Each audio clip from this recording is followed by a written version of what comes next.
Hola chicos, soy Vanessa y quiero contarles sobre mi primer amor. Díganme, ¿ustedes recuerdan su primer amor?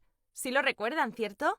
Digo, vamos, ¿cómo podrían olvidarse de esas primeras mariposas en la panza, agarrarse de las manos y ese beso? En el calor del primer amor es fácil creer que durará para siempre y será un cuento de hadas. Solo que muchos primeros amores terminan en rupturas horribles que se vuelven una pesadilla. Mi primer amor fue un chico llamado Julián. Pero tendrán que quedarse para descubrir si nuestra historia de amor es un sueño de cuento de hadas o una pesadilla.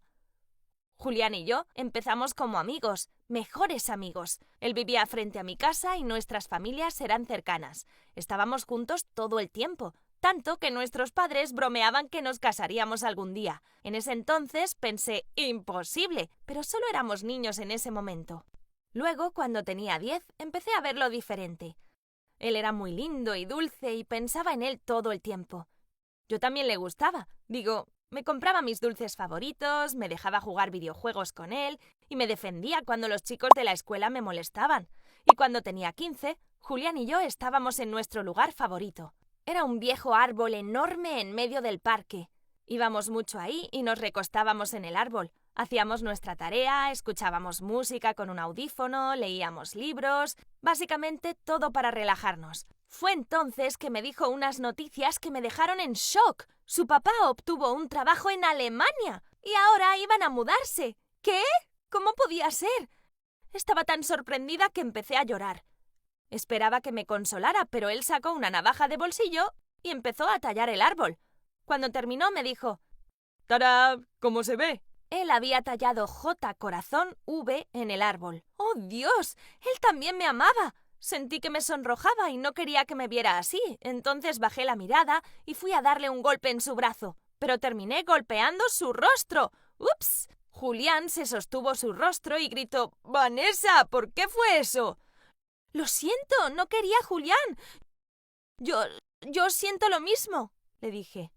Ambos empezamos a reírnos y luego prometimos que seguiríamos en contacto. Él tomó mi mano y me dijo: Ness, regresaré por ti, lo prometo. Luego se inclinó y me besó. ¡Y guau! ¡Fue mágico!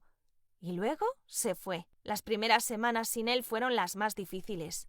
No tenía otros amigos y me sentía muy sola y aburrida. Vivía para mis videollamadas con Julián. Eran lo único que me mantenía con ganas. Contarle cosas que sucedían en la escuela, como cuando mi maestra de matemáticas volvió a usar el mismo vestido horrible de flores toda la semana. Eso me hacía sentir que seguía ahí. Las cosas siguieron así por un tiempo, se volvió un hábito tener una videollamada al menos 2 veces a la semana, pero un par de días después de mi cumpleaños número 16, las cosas cambiaron. Era un domingo normal por la mañana y me desperté para lavarme el rostro. ¡Ah! Había puntos rojos por todas mis mejillas. Grité tan fuerte que desperté a todos. Incluso mi vecino tuvo que venir y preguntar por qué había gritado. Mis padres me llevaron al hospital y me diagnosticaron una enfermedad llamada lupus. Para todos los que no la conocen, es una enfermedad de la piel que ocasiona erupciones o llagas. En mi caso estaban en todas mis mejillas, igual que las que tenía mi abuela. Y lo peor de todo es que no había cura. Los doctores solo podían mejorar cómo lucía mi rostro, prevenir las cicatrices y ayudarme a sentirme bien en general. Esto no podía estar sucediendo. ¿Por qué yo? Cuando llegamos a casa, corrí por las escaleras hacia mi habitación y me miré en el espejo. Había pasado de linda a fea en el espacio de un día. No era justo. Y de repente sonó mi teléfono. Era Julián. ¡Oh, no! En todo el drama había olvidado nuestra videollamada. No podía permitir que me viera así. Estaba tan exhausta con todo el tema del lupus que no pude pensar en una solución y solo apagué mi teléfono. Al día siguiente le escribí que estaba muy ocupada y no podía tener una videollamada con él. Esto continuó por semanas. No podía contarle la verdad. Luego me escribió diciendo que había comprendido bien el mensaje de que ya no quería ser más su amiga. Le escribí para decirle que no era así y que solo había estado ocupada. Pero el daño ya estaba hecho. Él dejó de llamarme después de eso e incluso me eliminó de sus amigos de Facebook. Y eso fue todo. Perdí a mi mejor amigo y también a mi primer amor porque no podía lidiar con mi nueva apariencia. Poco a poco empecé a cerrarme y a alejar a todos. No quería que nadie me viera así. De hecho, solo quería ocultarme del mundo. Cada día veía a mis compañeros estar juntos y yo me iba sola caminando a mi árbol favorito. Me recostaba en el árbol, cerraba mis ojos, escuchaba algunas canciones tristes y recordaba los buenos momentos que pasé con Julián. Básicamente, esa fue parte de mi rutina durante todos los 4 años de secundaria. La escuela terminó y me mudé a la universidad. Las cosas mejoraron, hice algunos amigos que me aceptaron por cómo me veía. Y lentamente yo empecé a aceptarlo. Había un árbol en el campus que se parecía al de mi hogar, así que iba todo el tiempo. Un día estaba sentada leyendo un libro cuando un chico con una gorra de béisbol empezó a medir el suelo.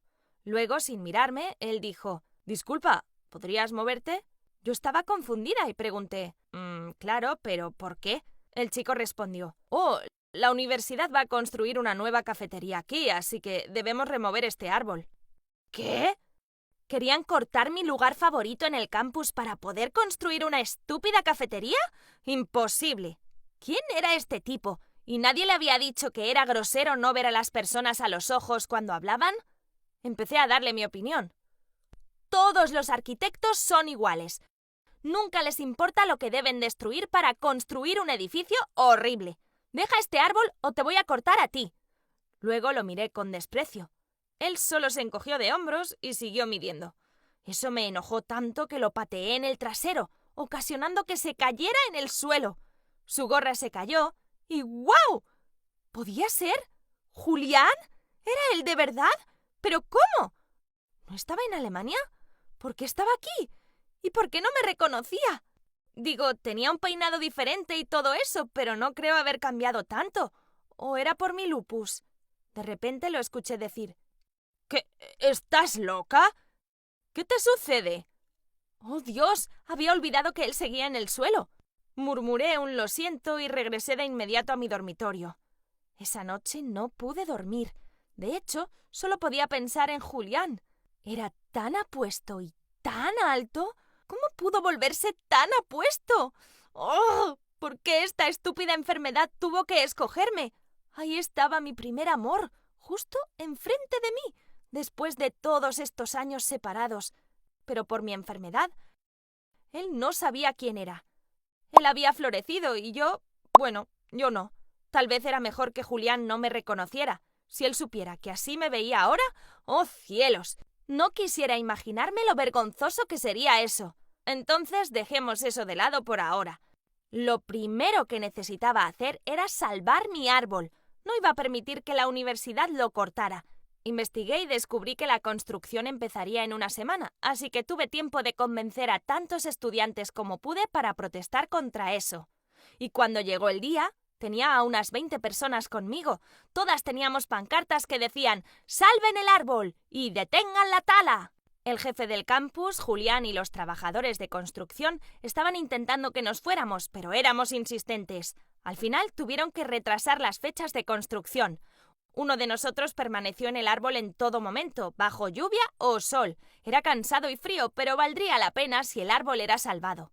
Luego, un día, cuando estaba cuidando el árbol, mi amiga corrió y me dijo emocionada que la universidad iba a cambiar la ubicación del nuevo edificio.